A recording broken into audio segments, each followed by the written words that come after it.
Ya, hari ini kita ngebahas tentang prinsip animasi, ya, di mana animasi tersebut merupakan berasal dari kata animate yang berarti untuk membuat objek mati menjadi seperti hidup.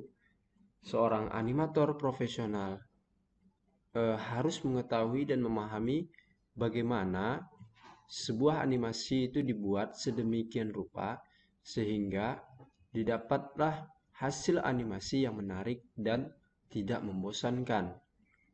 Nah, untuk mencapai tujuan tersebut, seorang animator harus memahami 12 prinsip dari animasi tersebut.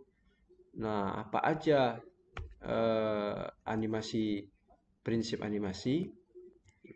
Kita bahas satu persatu. Yang pertama adalah solid drawing, di mana solid drawing ini menggambarkan atau menggambar itu adalah sebuah dasar utama, ya, animasi memegang peranan yang signifikan dalam menentukan baik proses maupun hasil sebuah animasi, terutama animasi klasik. Jadi, seorang animator harus memiliki kepekaan terhadap anatomi, komposisi, berat, keseimbangan pencahayaan, ya, yang dapat dilalui melalui serangkaian observasi dan pengamatan, di mana observasi tersebut uh, yang dilakukan adalah ya menggambar. Nah, menggambar itulah kemampuan dasar utama dari seorang animator. Contohnya seperti ini. Nah, contoh dari gambar solid drawing. Ini lihat di mana objek lukisan tersebut, animasi tersebut memiliki perubahan wujud dari yang eh, seram dan sangat seram atau menunjukkan kemarahan. Nah, seorang animator harus mampu membuat atau menggambar sebuah animasi yang memang kepekaan terhadap keinginan dari objek animasi tersebut tersalurkan. Jadi kalau dia marah, bagaimana wujud dari seseorang itu marah. Nah, itu harus dikuasai. Nah, yang kedua, kita prinsipnya adalah timing dan spacing, di mana timing itu tentang menentukan waktu kapan sebuah gerakan harus dilakukan. Nah, seorang animator harus memahami itu bagaimana kapan saat gerakan itu dilakukan. Jadi kalau gerakan itu ingin memukul, kapan waktunya?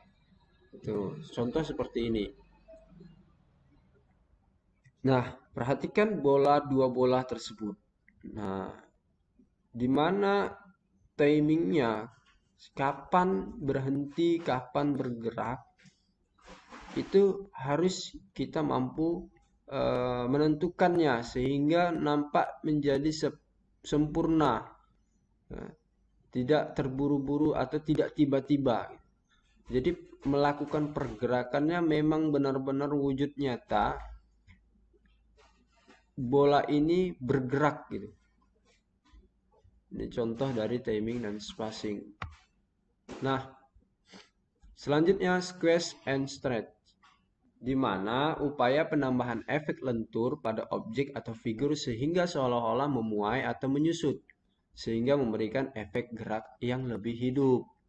Nah, penerapan squeeze and stretch ini jika pada benda hidup, misalnya manusia atau binatang, akan memberikan enhancement atau sekaligus efek dinamis terhadap gerakan atau action tertentu.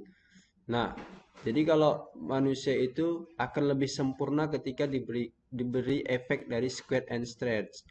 Ya, nanti kita lihat contohnya. Nah, jika pada benda mati misalnya gelas atau meja, nah penerapan ini akan membuat benda tersebut tampak atau berlaku seperti benda hidup. Jadi kita lihat seperti ini. Di mana perbedaan dari ini square and stretch. Ini tanpa efek square and stretch. Yang ini ya. Lihat. Nah, bandingkan kepada gambar yang mendapat efek dari square and stretch, yaitu lenturan nih. Dia kan lentur nih. Nah, jadi efek dari square and straight ini membuat objek itu menjadi lebih nyata. Nah, kalau dibandingin yang satu ini, yang tidak pakai square and straight kan biasa aja dia. Biasa aja. Tetapi ketika dia dikasih, lebih menarik dia, lebih nyata melototnya. Terkejutnya itu, kesan terkejutnya itu lebih kepada nyata. Nah, ini dia square. Nah, jadi seorang animator harus memahami seperti ini. Ketika kalian membuat sebuah animasi, maka kalian juga harus memberi efek square and straight ini supaya animasi kalian menjadi lebih hidup, tidak kaku. Selanjutnya, anticipation, di mana ini boleh juga dianggap sebagai persiapan atau awal gerak atau ancang-ancang. Jadi contohnya jika seorang itu mau bangkit dari tempat duduknya, dia harus membungkukkan badannya terlebih dahulu sebelum benar-benar dia berdiri. Atau pada gerakan melompat, seorang yang tadinya mau berdiri eh, harus ada gerakan membungkuk terlebih dahulu sebelum ia melompat. Gini. Contohnya seperti ini. Nih, contoh dari anticipation di mana objek ini, animasi ini, sebelum dia melompat, dia memberikan ancang-ancang terlebih dahulu dengan membungkukkan badannya sedikit, lalu dia lompat.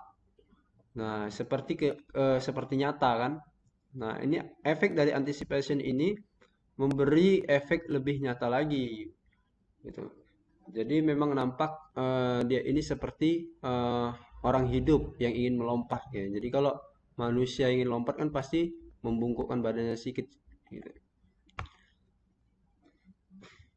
Nah, selanjutnya slow in and slow out. Di mana slow in dan slow out ini menegaskan bahwa setiap gerakan memiliki percepatan dan perlambatan yang berbeda-beda. Slow in terjadi jika sebuah gerakan diawali secara lambat, kemudian menjadi lebih cepat. Nah, sedangkan slow out terjadi jika sebuah gerakan yang relatif cepat, kemudian dia melambat. Nah, biasanya slow in ini di awal, slow out itu di akhirnya gerakan. Contohnya seperti ini. Nah, di mana orang yang menggunakan skuter ini, ketika dia awal bergerak, itu semakin cepat dari sini. Nah, nah, ketika sampai dia kemari, dia melambat. Nah, kan melambat. Cepat, melambat. Artinya dia ketika ingin berhenti, dia melambat. Nah, kita seorang animasi juga harus memberi efek slow in and slow out ini ketika membuat sebuah gerakan pada animasi kita supaya memang benar-benar kelihatan nyata dia ini sedang berjalan dan berhenti. Tadi awalnya dia semakin cepat lalu berhenti semakin memperlambat waktunya. Nah, seorang animasi harus memahami prinsip dari pembuatan animasi tersebut. Selanjutnya, arts. Nah, pada animasi sistem ini, pergerakan tubuh pada manusia, binatang, atau makhluk hidup lainnya bergerak mengikuti pola jalur yang disebut arcs. Hal ini memungkinkan mereka bergerak secara smooth dan lebih realistik karena pergerakan mereka mengikuti suatu pola yang berbentuk lengkung. Ya, sebagai contoh, arcs ditunjukkan pada lintasan tangan saat melempar bola dan lintasan gerakan bola di udara.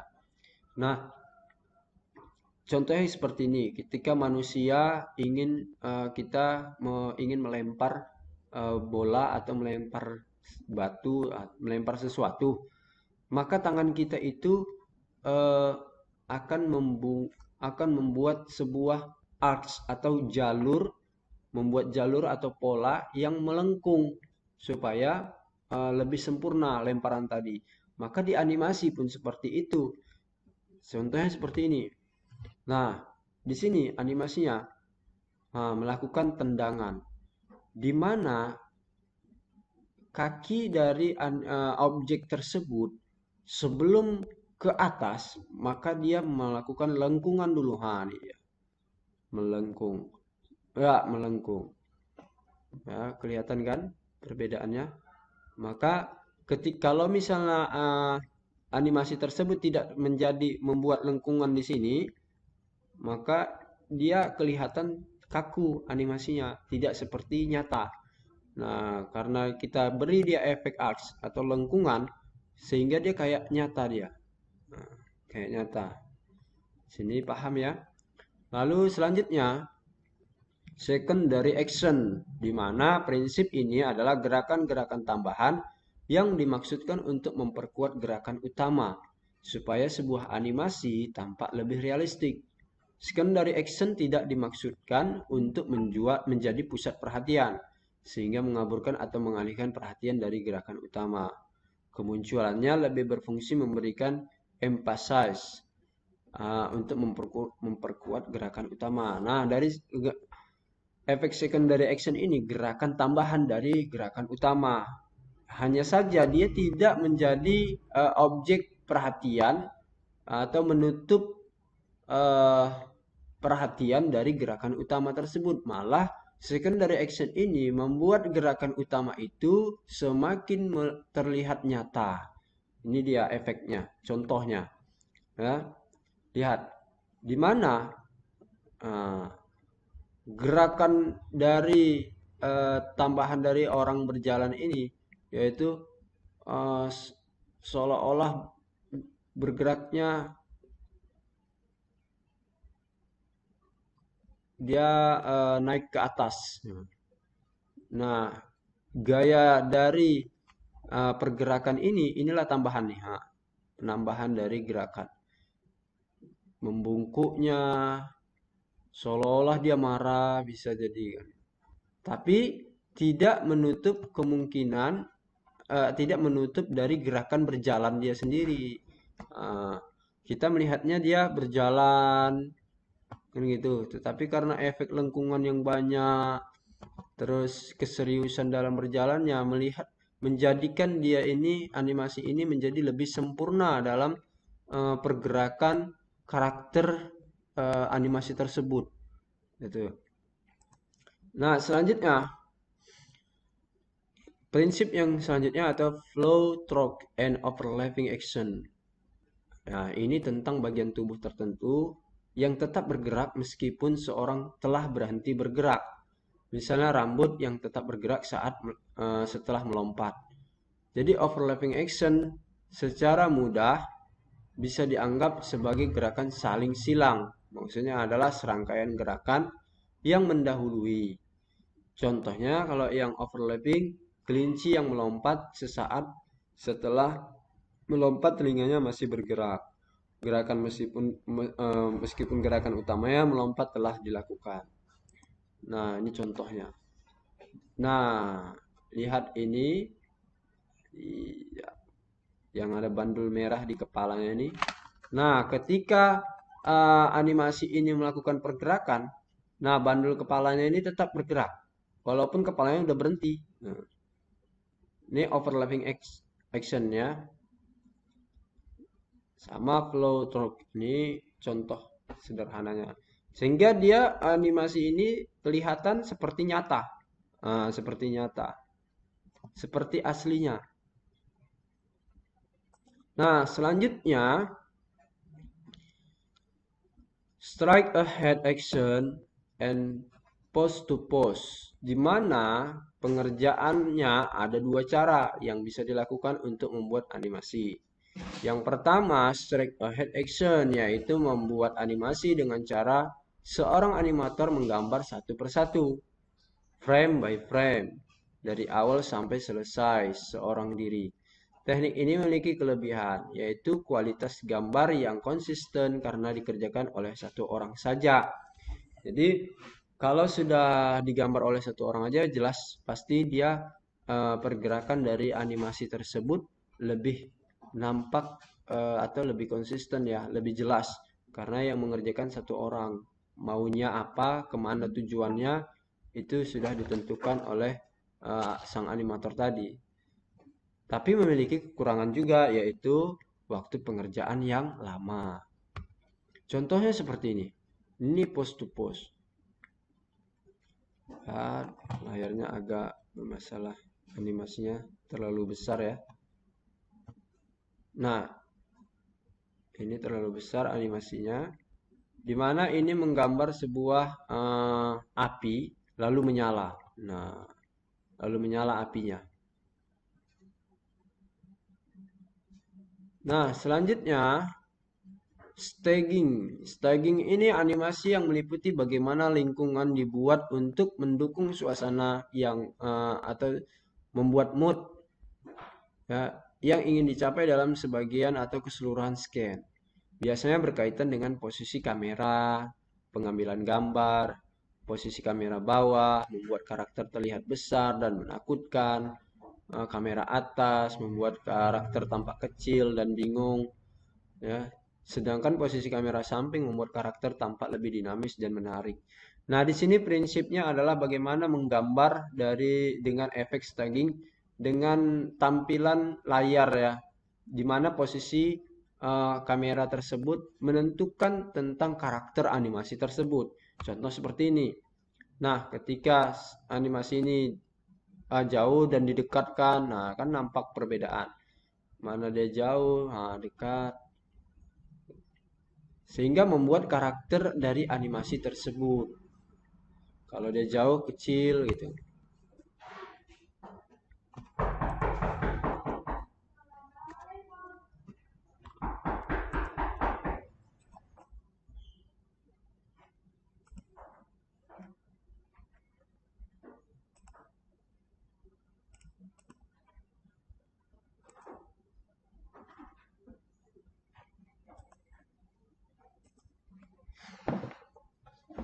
Nah, selanjutnya appeal. Appeal berkaitan dengan keseluruhan look atau gaya visual dalam animasi.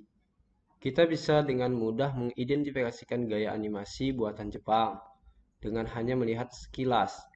Nah, kita juga bisa melihat style animasi buatan Disney atau DreamWorks cukup dengan melihat beberapa saat.